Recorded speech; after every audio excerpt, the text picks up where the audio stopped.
শ্রমিকের বিজয় হবে, জনতার বিজয় হবে, শ্রমিকের বিজয় হবে, তারুণ্যের বিজয় হবে, বিজয় হবেই হবে ইনশাআল্লাহ।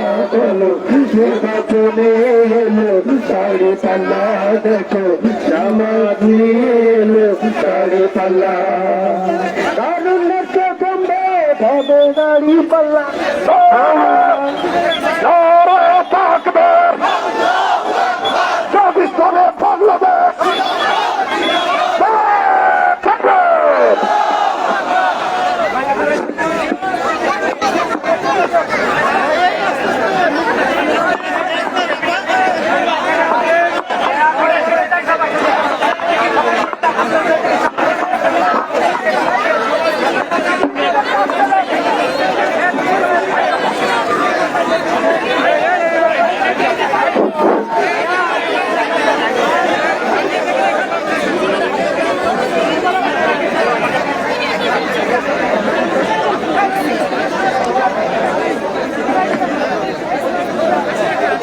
সংগ্রামী উপস্থিতি, ঢাকা 15 আসনের সম্মানিত সংসদ সদস্য প্রার্থী বাংলাদেশ জামাত ইসলামের সংগ্রামী আমির ডাক্তার শফিকুর রহমান আমাদের মাঝে এসে উপস্থিত হয়েছেন। আজকের এই গণসংযোগ এবং পথসভায় এ পর্যায়ে বক্তব্য রাখার জন্য অনুরোধ করছি।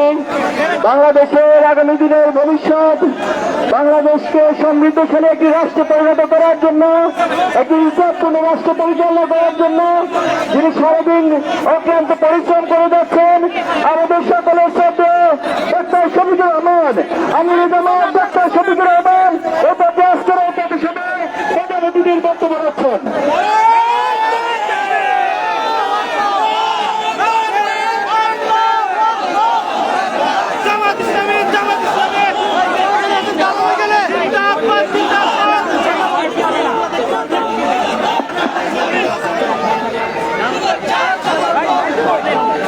আসসালামু আলাইকুম ওয়া রাহমাতুল্লাহ। সম্মানিত ভাই এবং বোনেরা, আপনারা সবাই কেমন আছেন? আলহামদুলিল্লাহ রাব্বিল আলামিন ওয়াসসালাতু ওয়াসসালামু আলা রাসূলিহিল কারীম ওয়া আলা আলিহি ওয়া সাহবিহি ওয়া আহলি বাইতি আজমাইন। সম্মানিত বন্ধুগণ,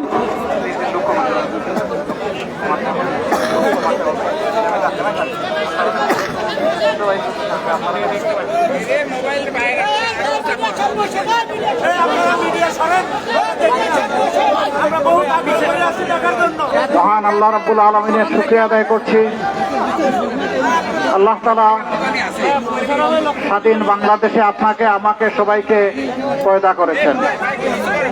আমরা নিজের ইচ্ছে এখানে আসিনি, আল্লাহ তাআলার পছন্দে আমরা এখানে এসেছি।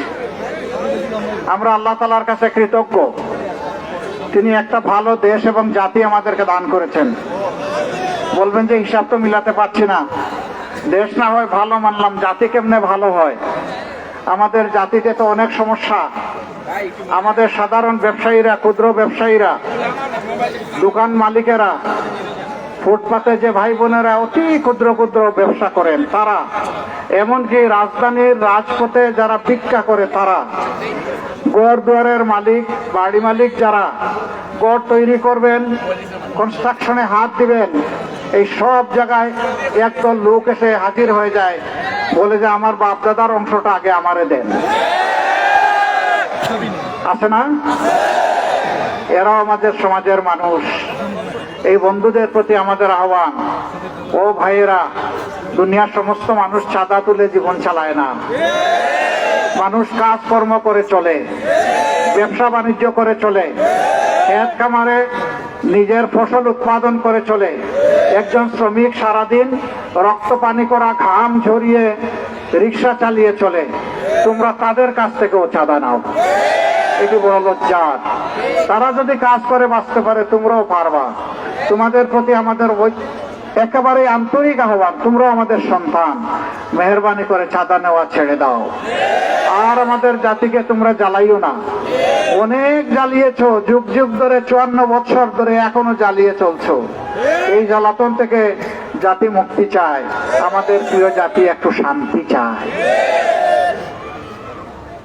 সর্বত্র দুর্নীতির বিস্তার, ছোট থেকে বড় সব জায়গায় আপনি যাবেন নাগরিক পরিষেবা নেওয়ার জন্য, জায়গায় জায়গায় আপনাদেরকে অবৈধ চাঁদা দিতে হবে, ঘুষ দিতে হবে, না হইলে আপনার কাজটা হবে না। আমরা কি চাই? আমরা চাই সমাজে ইনসাফ, বিচার সবার জন্য সমান হবে। এখানে রাজা প্রজা বলে কোনো কথা নেই। এখানে সবাই এদেশের নাগরিক। প্রেসিডেন্ট যেমন নাগরিক, ফুটপাতে বসা আমার মা, আমার বোন, আমার ভাই যে ব্যবসা করে, রিক্সা অথবা ভ্যান চালিয়ে যে জীবন ধারণ করে, সেও দেশের নাগরিক। কোন অপরাধে যদি সাধারণ নাগরিকের কোনো বিচার হয়, শাস্তি হয়, একই অপরাধ করলে দেশের প্রেসিডেন্টও রেহাই পাবেন না। বিচার সকলের জন্য সমান। অপরাধ যখন কমন, বিচারও হবে সমান। কোনো রেহাই কাউকে দেওয়া হবে না। এই অবিচারের কারণেই আমাদের সমাজে এত যন্ত্রণা, খুন খারাপি, ধর্ষণ, লুণ্ঠন, চাঁদাবাজি, ঘুষ, দুর্নীতি, এই সবগুলা হচ্ছে সমাজে বিচার ঠিক না থাকার কারণে। বিচার যদি ঠিক থাকতো তাইলে রাজার হস্ত করে সমস্ত কাঙ্গালেদের চুরি, এটা হতো না, এটা অচল হয়ে যেত। এখানে আসলাম, অনেক শিশুরা আমাদেরকে তারা অভ্যর্থনা জানিয়েছে। এই শিশুগুলা জাতির সম্পদ। আজকে যদি আদরে ভালোবাসায় সুশিক্ষা দিয়ে আমরা তাদেরকে গড়ে তুলতে পারি, আল্লাহর মেহেরবানিতে একদিন তারা আমাদেরকে বাংলাদেশ গড়ে দিবে ইনশাআল্লাহ। কিন্তু তাদেরকে যদি আমরা সুশিক্ষা থেকে বঞ্চিত রাখি, তাহলে আমাদের স্বপ্নের বাংলাদেশ গড়া কখনো হবে না। এই জন্য আমরা চাই শিশুটি গরিবের না ধনীর ওইটা বড় কথা না, সে একটা আদম সন্তান, সে একটা শিশু, সে তার শিক্ষা পাবে। হতে পারে যে আজকে সাধারণ একজন, এই ভাই এই মিডিয়ার লোকদেরকে একটু কাজ করতে দিতে হবে, একটু শুনেন, যারা দেখবেন না তারা একটু ধৈর্য ধরে শুনেন, তারা একটু কাজ করুক। তো বলছিলাম যে হতে পারে যে আমার ওই বস্তি আমরা যেগুলা বলি, ইসলাম যেগুলা বলি, সেখানে হালাল রুজি করে জীবনের ঘানি থেকে যারা বসবাস করে, ওই গড়ে জন্ম নেওয়া একটা শিশু তার যোগ্যতা মেধার বলে আগামী দিনে বাংলাদেশের প্রধানমন্ত্রী হতে পারে। আমরা সেই দেশ, সেই শিক্ষা গড়ে তুলতে চাই। সম্মানিত ভাইয়েরা, ওই দেশ, ওই শিক্ষা যদি আমরা গড়ে তুলতে পারি, তাহলে আল্লাহর অশেষ মেহেরবানিতে আমরা সকলে সুখে শান্তিতে ইজ্জতে বসবাস করতে পারবো। আমাদের মায়েরা ঘরে বাইরে এবং কর্মস্থলে সব জায়গায় তারা নিরাপত্তা পাবেন। শিশুদেরকে রাস্তায় বাস চাপা দিয়ে আর মারার কোনো সুযোগ থাকবে না, কারণ সবাই হবে সেদিন দায়িত্বশীল নাগরিক। কেউ অপরাধ করে এসকেপ করতে পারবে না, বাঁচতে পারবে না। এই জন্য বাধ্য হবে তারা নিজের দায়িত্ব নিষ্ঠার সাথে এবং সতর্কতার সাথে পালন করতে। যদি দেশের চুরি চামারি চাঁদাবাজি এবং অপরাধ দুর্নীতি যদি বন্ধ করা যায়, আমরা আল্লাহর উপর ভরসা করে বলতে পারি মাত্র 5 বছরের ভিতরে বাংলাদেশের চেহারা পাল্টে যাবে ইনশাআল্লাহ। আর যদি এগুলো বন্ধ না হয়, আবার যদি কোনো অপশাসনের কবলে পড়ে, তাহলে 54 বছর গিয়েছে, আরো 50 বছর গেলেও জাতির ভাগ্যের কোনো পরিবর্তন হবে না। আসুন, এই জন্য 12 তারিখের 2টি ভোট। কয়টা ভোট? একটা ভোট হচ্ছে হা ভোট। হা মানে হচ্ছে আমরা আর বেশিরভাগ চাই না। কেবলে কেউ পাড়া দিবেন না ভাই, আমরা আর বেশিরভাগ চাই না। যারা চান না তারা হা ভোট। যারা চান না আপামর জনতাকে বেইজ্জত করা হোক, আলিম উলামাকে বেইজ্জত করা হোক, খুন করা হোক, দর্শন করা হোক, আয়না ঘরে বন্দী করা হোক, যারা চান না কোন গোষ্ঠীর রাজ্যে বাংলাদেশকে পরিণত করা হোক, বরঞ্চ বাংলাদেশ হবে 18 কোটি মানুষের, তারা আমরা হা ভোট দেবো ইনশাআল্লাহ। আমরা সবাই দিব, মা বোনদেরকে নিয়ে দেব, আমরা সবাই দিব, প্রতিবেশীকে উৎসাহিত করব, আমরা সবাই দিব, আপনজন প্রিয়জনকে উৎসাহিত করব, আমরা সবাই দিব, বন্ধুদেরকে উৎসাহিত করব, আমরা সবাই দিব, কাউকে আমরা বাকি রাখবো না ইনশাআল্লাহ। সবার কাছে আওয়াজ দিয়ে পৌঁছে যাবে, জাতি আজ পরিবর্তন চায়। এই পরিবর্তন যারা চায়, বস্তা পোষা 54 বছরের রাজনীতির আবার পুনরাবৃত্তি যারা না চায়, তারা ইনশাআল্লাহ আগামী 12 তারিখ প্রথম ভোটটি দিবে হা। হা মানে আজাদি, না মানে গোলামি। আজাদি না গোলামি, আজাদি না গোলামি। সম্মানিত ভাইরা, 2006 সালের 28 অক্টোবর থেকে শুরু করে 2024 সালের 5 আগস্ট পর্যন্ত যাদেরকে খুন করা হয়েছে, যদি সেই খুনের বিস্তার এবং পুনরাবৃত্তি আমরা না চাই, তাহলে হা ভোটের পাশাপাশি একটা সঠিক দল এবং জোটকে আমাদের বাছাই করে নিতে হবে। 5 তারিখের পরে যারা দায়িত্বশীলতার পরিচয় দিয়েছেন, যারা কাণ্ডজ্ঞানহীন কাজ করেন নাই, যারা আমাদের সাধারণ জনগণকে চাঁদায় চাঁদায় জর্জরিত করেন নাই, যারা কোনো দুর্নীতির সাথে জড়ান নাই, যারা মামলা বাণিজ্য করেন নাই, আগামীতে 12 তারিখ ইনশাআল্লাহ জনগণ তাদেরকেই বেছে নেবে। জনগণ যাদের প্রতি রায় দিবে, সেই রায়ের প্রতি সবাইকে শ্রদ্ধা দেখাতে হবে। এটাই গণতন্ত্র। গায়ের জুড়ে নিজের পক্ষে সমর্থন আদায় করার নাম কখনো গণতন্ত্র হতে পারে না। গণতন্ত্র মানে অন্যের মতকে সম্মান করা, নিজের মত প্রকাশ করা, জনগণের উপর আস্থা রাখা, জনগণ যাই করবে এটা মেনে নেওয়া। আমরা আশা করব এটা সকল পক্ষ এটা মেনে চলবেন।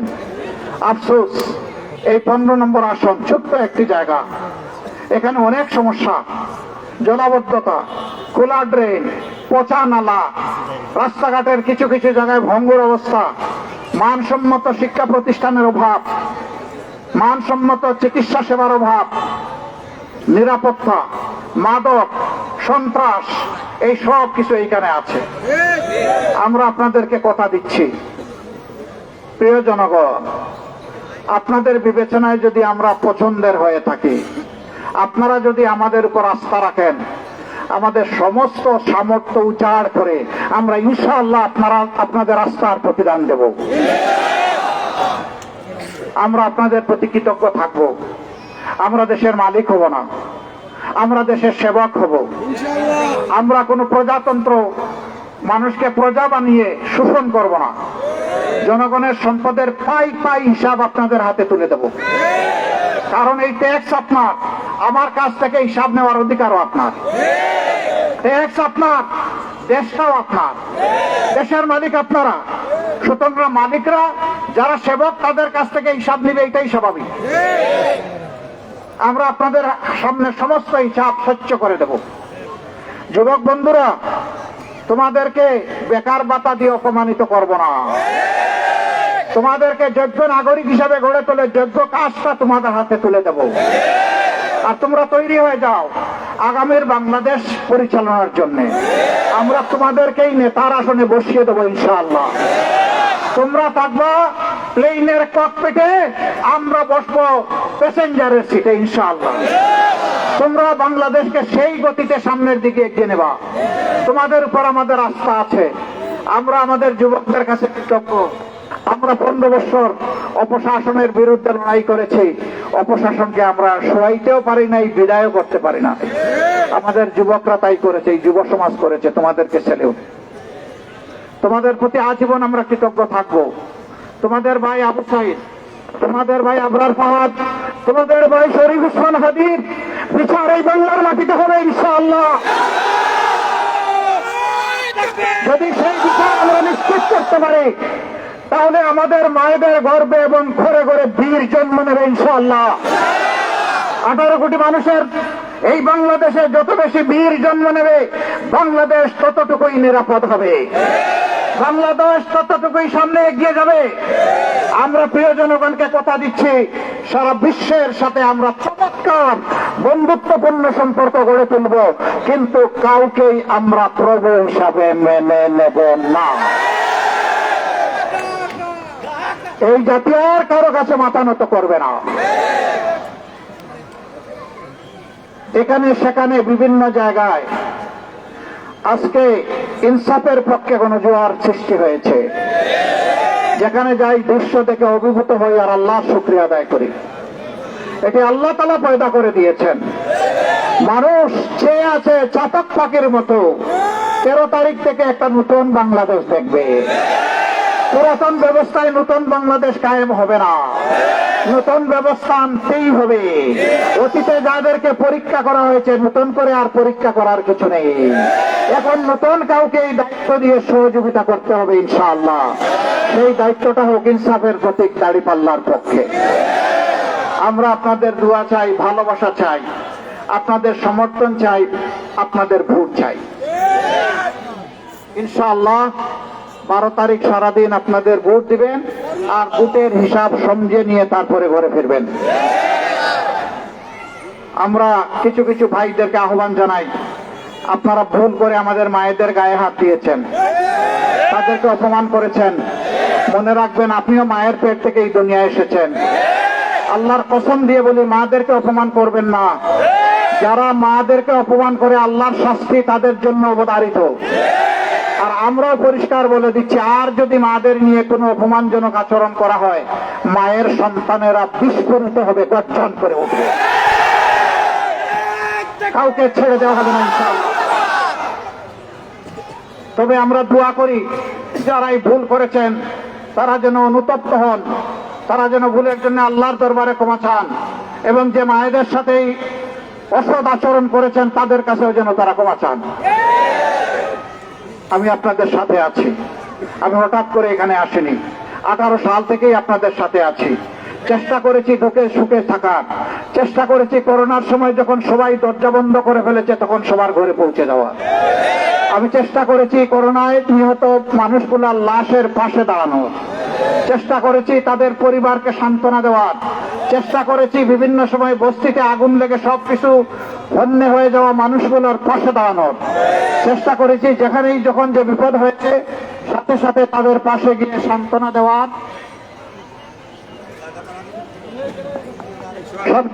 এবং তাদেরকে আশ্বস্ত করার। এই বিপদে আমরাও আছি আপনার সাথে, আমরা ছিলাম, আলহামদুলিল্লাহ আমরা আছি, ইনশাআল্লাহ ভবিষ্যতে আমরা থাকবো। আমরা উঠে যাব না, আমরা এই দেশ ফেলে কোথাও যাব না। এ দেশ আমাদের দেশ, এই দেশ আপনার আমার বাংলাদেশ। ইনশাআল্লাহ আমরা যাইনি, আমরা যাব না, আমরা থেকেছি, ইনশাআল্লাহ আমরা থাকবো। আল্লাহ তাআলা আমাদেরকে এই তৌফিক দান করুন।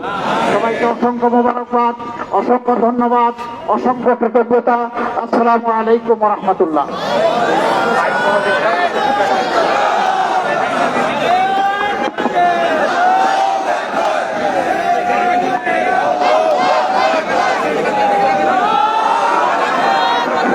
সম্মানিত ভাইরা, আপনারা একটু সুশৃঙ্খল ভাবে যাওয়ার পরিবেশ তৈরি করে দেবেন, আপনারা সুশৃঙ্খল ভাবে যাওয়ার মতো স্পেস তৈরি করে দেবেন, যাতে কোনো চাপাচাপি না হয়, প্রশস্ত রাস্তা দেবেন।